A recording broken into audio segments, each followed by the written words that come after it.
योग दर्शन कक्षा में आप सभी का स्वागत है। तो स्थूल स्वरूप सूक्ष्म अन्वय अर्थवत्व संयमात भूतजयः। तो भूत का यह स्वरूप बताया। भूत के 5 स्वरूप हैं, इसके अलावा फिर भूत का कोई स्वरूप नहीं बचता है। तो भूत का जो 5 स्वरूप है, उसमें स्थूल जो है, जो उसमें विशेष है शब्द आदि, और स्वरूप जो है, जो उसमें जो सामान्य गुण है, कॉमन है, भूमि में मूर्तित्व, जल में स्नेहत्व, अग्नि में उष्णत्व, वायु में प्रणमत्व और आकाश में सर्वतोगतित्व, ये जो गुण है, कॉमन गुण है, सामान्य। और सूक्ष्म, जो उसमें जो तन्मात्रा, जो उसके भूत के कारण है, वो जो तन्मात्रा जो है वो उसका सूक्ष्म रूप है। और अन्वय रूप जो है, जो उसमें प्रकाश क्रिया स्थिति है, प्रकाश क्रिया स्थितिशील गुण जो है वो उसमें अन्वित हैं, तो ये उनका अन्वय रूप है। और अर्थवत्व जो है, मतलब भोग और अपर्ग, भोगापर्गार्थता जो है वही उसकी अर्थवत्ता है। तो ये भूत का पूरा स्वरूप हो गया। और भूत का पूरा स्वरूप जब हमें बोध होता है तो भूत जय हो जाएगी। मतलब भूतों का पूरा स्वरूप, पंच महाभूतों का पूरा स्वरूप स्पष्ट हो जाए कि वो उनका क्या स्वरूप है, उनका क्या स्वभाव है, क्या उनमें सामान्य है, क्या उनमें विशेष है, क्या उनका मूल कारण है, और है ना, क्या उसका प्रयोजन है। देखो, सामान्य, विशेष, कारण, उपादान कारण, और उसका स्वभाव और उसका प्रयोजन, ये 5 चीजें जो ना इसमें बताई गई हैं। 5 चीजों के द्वारा भूत का पूरा स्वरूप बताया गया है। तो अब ये जो ना, अपन इसमें पढ़ते हैं। अथ ऐशाम पंचमम रूपम अर्थवत्वम। 5वां रूप जो है वो अर्थवत्व है। भोगापर्गार्थता गुणेषु अन्वयिनी गुणाः तन्मात्र भूत भौतिकेषु इति सर्वम अर्थवत्। तो भोग और अपर्गार्थता ये गुणों में अन्वित है। रिकॉर्डिंग चालू नहीं है मेरे ख्याल से। नहीं, चालू है ना। भोग और अपर्गार्थता गुणों में अन्वित है, और गुण तन्मात्राओं में, और फिर भूतों में, और फिर भौतिकों में, सब में अन्वित है। इसलिए सर्वम अर्थवत, सारा संसार जो है वो अर्थवत है, प्रयोजन वाला है, बिना प्रयोजन के नहीं है। और इसका प्रयोजन बस है ना, जो है 2 ही प्रयोजन है, भोग और अपर्ग। और वास्तव में इसका एक ही प्रयोजन है। भोग किस लिए है? अपर्ग के लिए है। दंड किसके लिए? न्याय के लिए, सुधार के लिए ना, सुधार के लिए दंड है। तो वास्तव में जो ना सुधार, अपर्ग ही इसका मूल प्रयोजन बनेगा।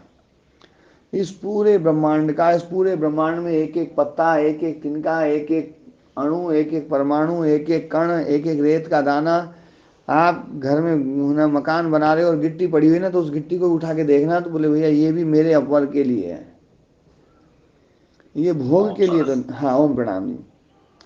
हाँ जी जी, आयुष्मान। हाँ, तो मतलब जो ना, एक गिट्टी भी यदि आप उठाएंगे तो आपको ये समझ में आना चाहिए कि ये गिट्टी भी मेरे अपर्ग के लिए, भोग के लिए नहीं है। वास्तव में तो भोग तो है ना, जो है अपर्ग के लिए है। ये बात जिसको समझ में आ जाए कि वास्तव में संसार का प्रयोजन तो एक ही, अपर्ग। भोग तो बीच की कड़ी मात्र है, उसको उधर ले जाने के लिए। क्यों जी स्वामी जी महाराज, समझ में आ रही बात है ना। तो अपर्ग जो है ना, हाँ संतोष मुनि जी, आपका माइक खुला हुआ है, गुड़िया की आवाज आ रही जी। तो जो है ना, भोग और अपर्गार्थता ये प्रयोजन है, और ये गुणों में है, गुणों में अन्वित है, और गुणों के द्वारा तन्मात्राओं में, भूतों में और भौतिक पदार्थों में, सब में आ गई है।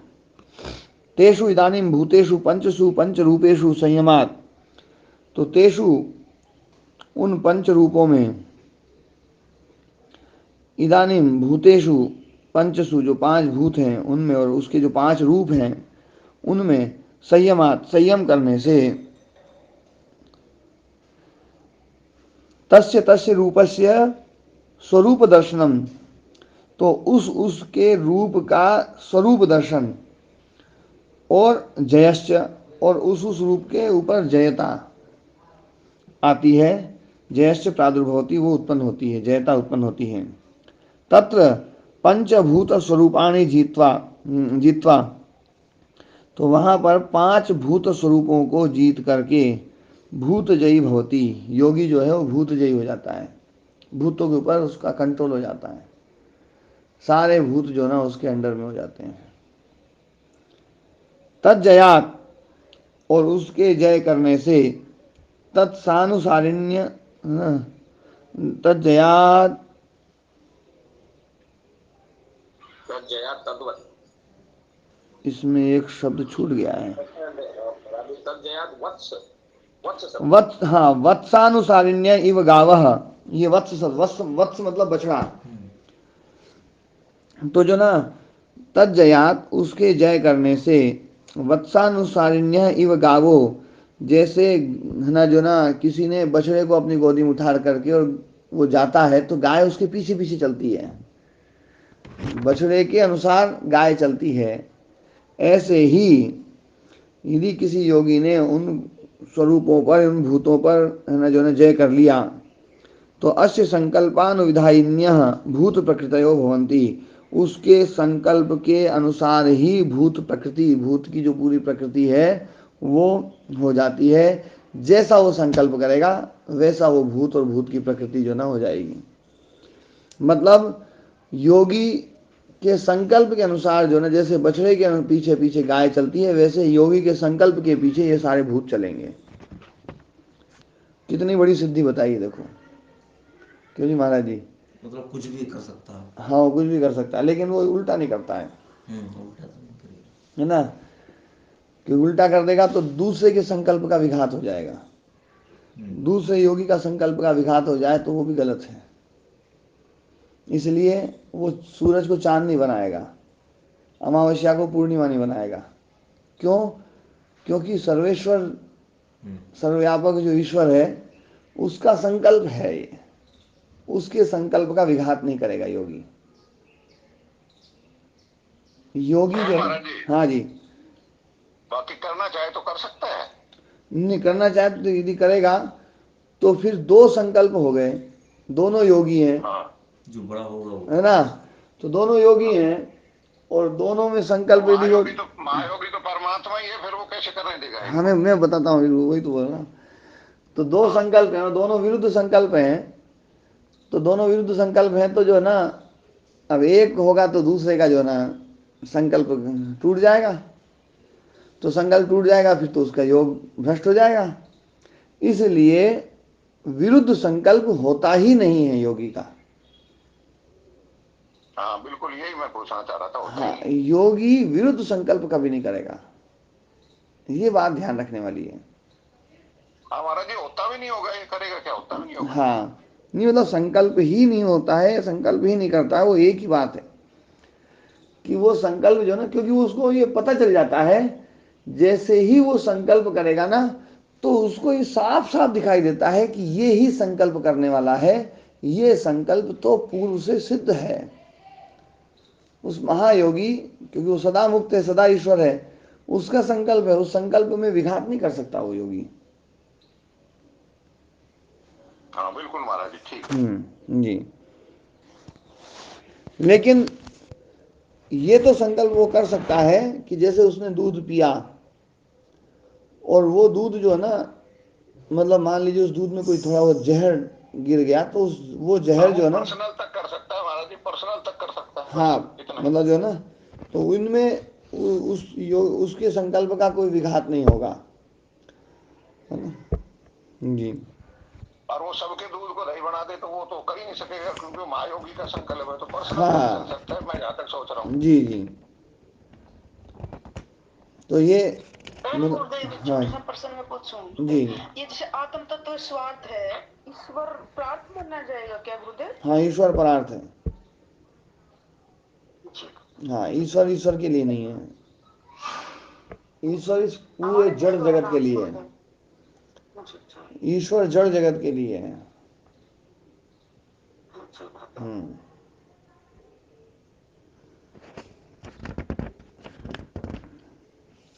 तो ये जो है भूत जयता की बात कही, भूत के स्वरूप को समझने के बाद में ये भूत जयता आती है।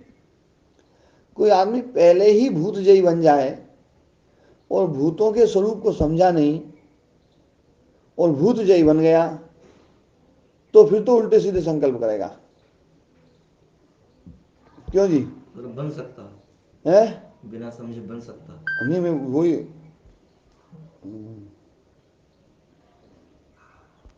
तो बात ये थी कि पहले भूतों के स्वरूप को समझा जाएगा तभी भूत जयता आती है, और जिसने भूतों के स्वरूप को समझ लिया वो उनके स्वरूप को विकृत नहीं करेगा।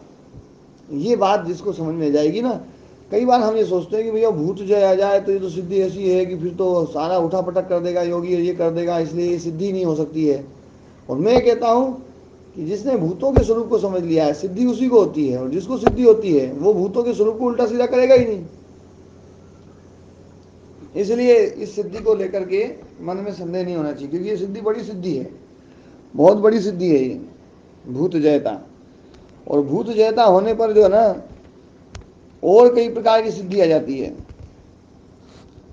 क्योंकि है ना जो है मतलब जैसे शरीर भारी है, वो शरीर को हल्का कर सकता है, शरीर को उड़ा सकता है, शरीर को ना जो है ना धरती में जो ना पानी की जैसे डुबकी लगा सकता है, वो पानी के ऊपर धरती की जैसे चल सकता है।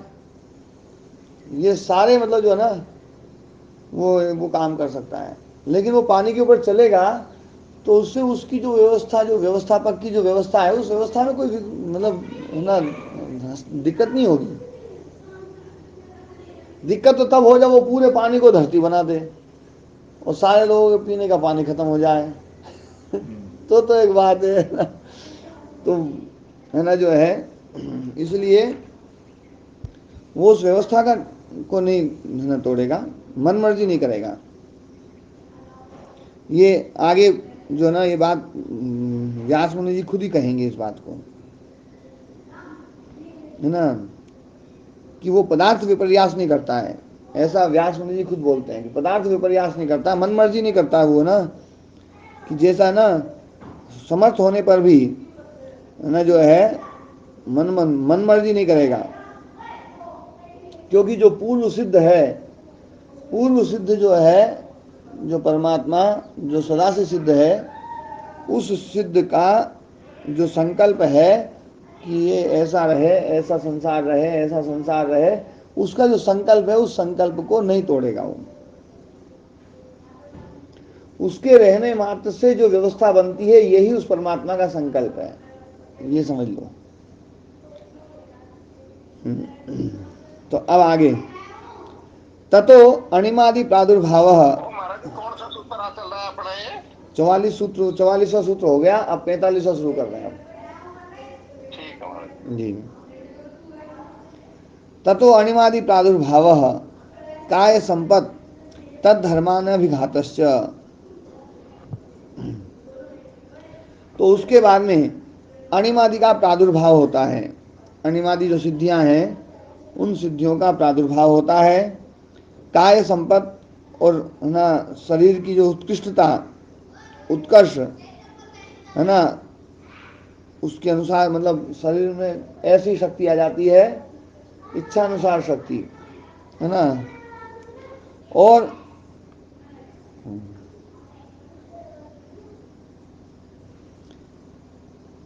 है ना काय धर्म तद धर्मानभिघातस्य, और उस काय धर्म का अभिघात नहीं होता है, अनभिघात। काय धर्म का अनभिघात की भी एक सिद्धि जो है वो एक ऐसी सिद्धि है, विशेष सिद्धि, जिसमें जो है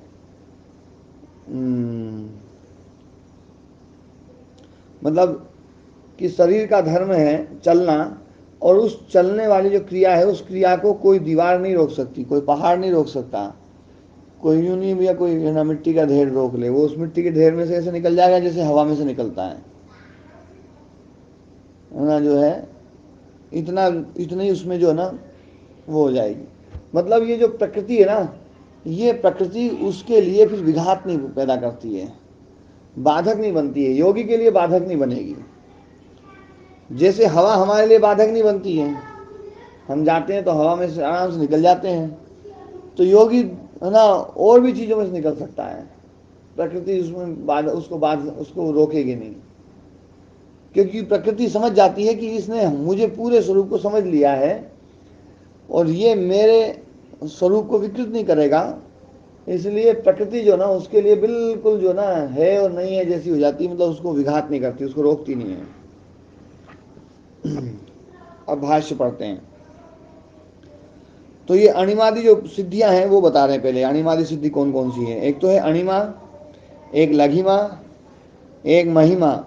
अंडरलाइन कर लें भले आप लोग। अणिमा, फिर है लघिमा, देखो लघिमा लघुर भवती, अंडरलाइन कर लो क्योंकि ये 8 सिद्धियां हैं। अणिमा, लघिमा, महिमा, फिर है प्राप्ति, फिर है प्राकाम्यम,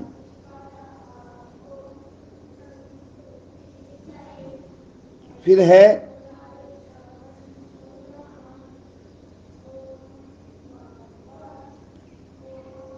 ईशितृत्वम और यत्र कामावसायित्वम। कितनी हो गई है?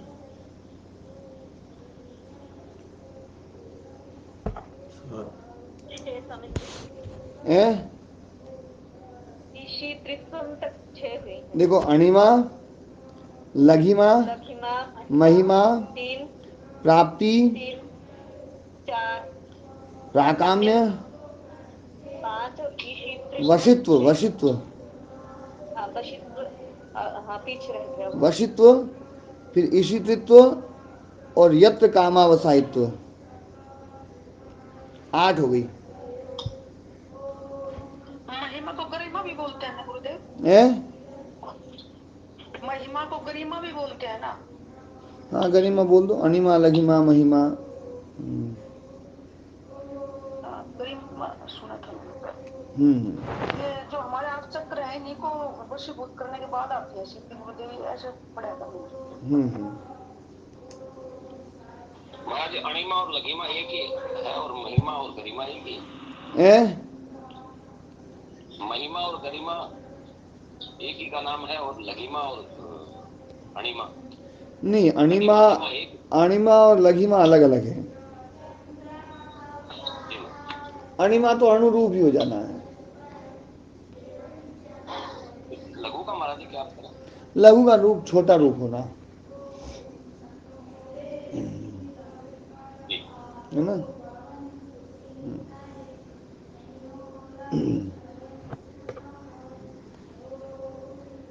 हाँ जी। तो तत्र अणिमा भवती अणु, अणिमा जो है अणु भवती, ये है अणिमा सिद्धि। वो अणु हो जाए, बिल्कुल छोटे, मतलब बिल्कुल एकदम ना दिखाई ना दे ऐसा रूप बना ले सकता है।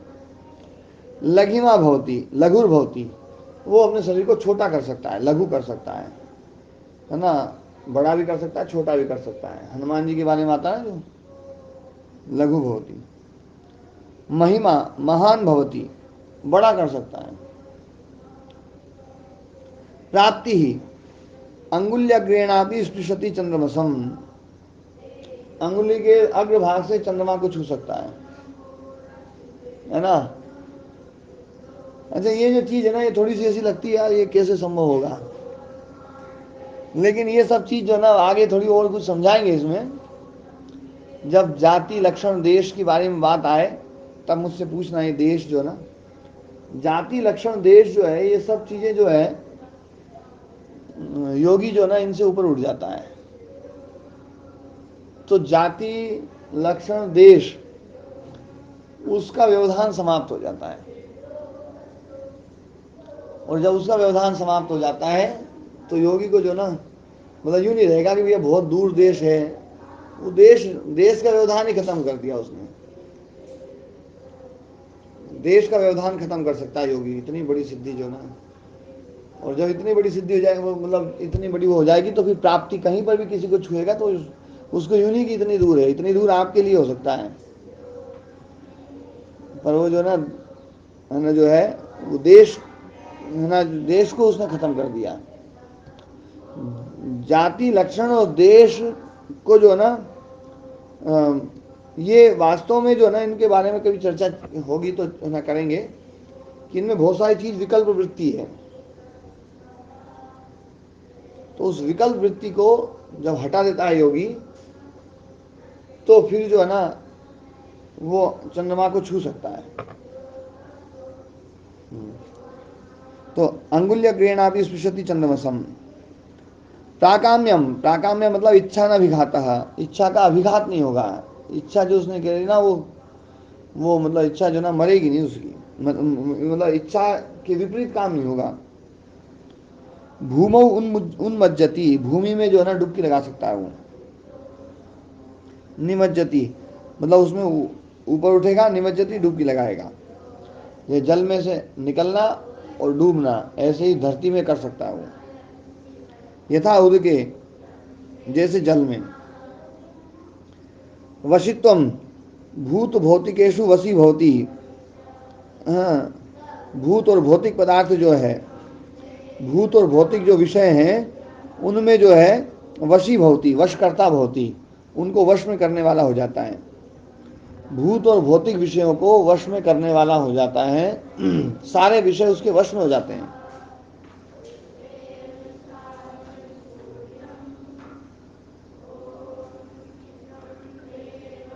और अवश्यश्च अन्येषाम, और अन्य के वो वश में खुद नहीं रहेगा। भूत भौतिक उसके वश में रहेंगे, लेकिन भूतों के वश में वो नहीं रहेगा।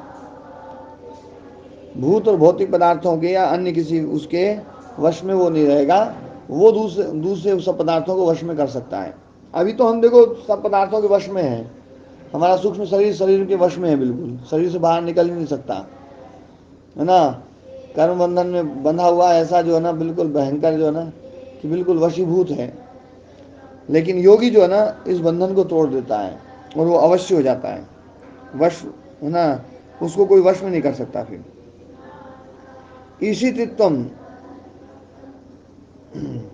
तो वो ईशितृत्व हो जाता है ना, उसमें ईशितृत्व गुण आता है। वो ईशिता बन जाता है, स्वामी हो जाता है। किनका? प्रभव अप्यय व्यूहानाम इष्टे, ना जो है मतलब तेषाम प्रभव, उन भूतों की उत्पत्ति, भूत या भौतिक पदार्थों की उत्पत्ति। अप्यय मतलब उसको है ना जो है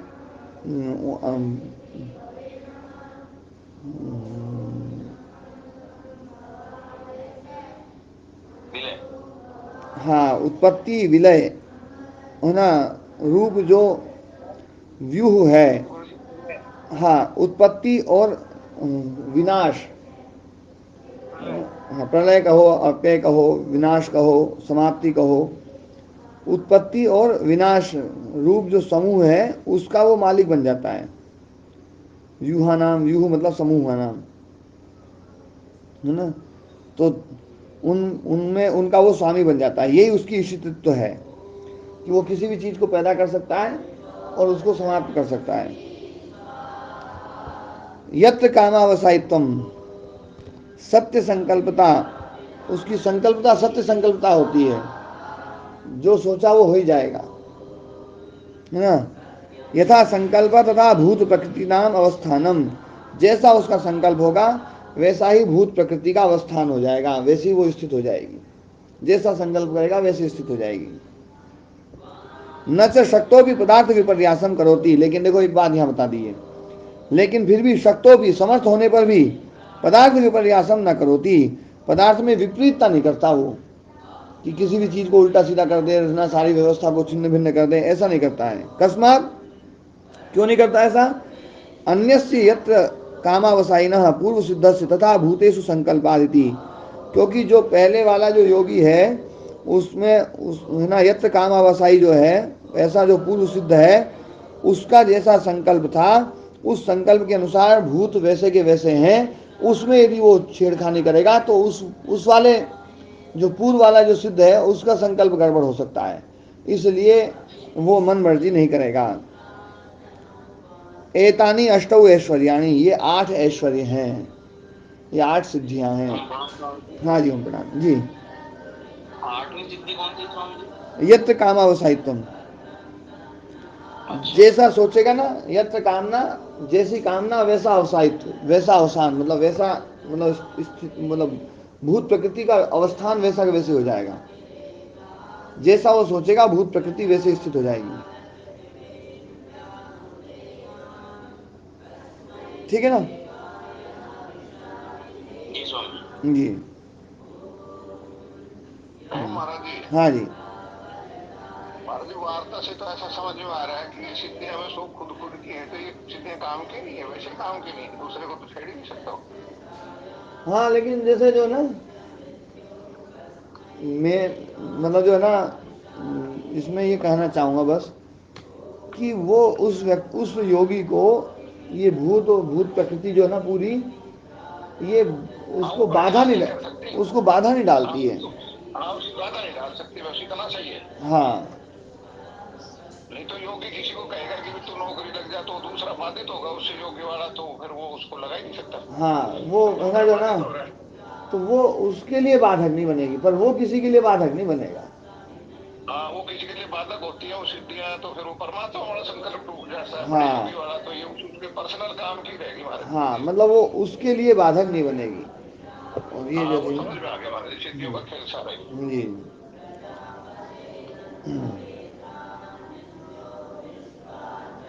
ठीक है ना, तो ये सिद्धियां इतनी हो गई। अब आएगी काय संपद और ये अनंत धर्माना विघातस्य, ये कल करेंगे ना, आज पाठ को ही विराम देंगे। गुरुदेव नवनिधि किसको बोलते हैं?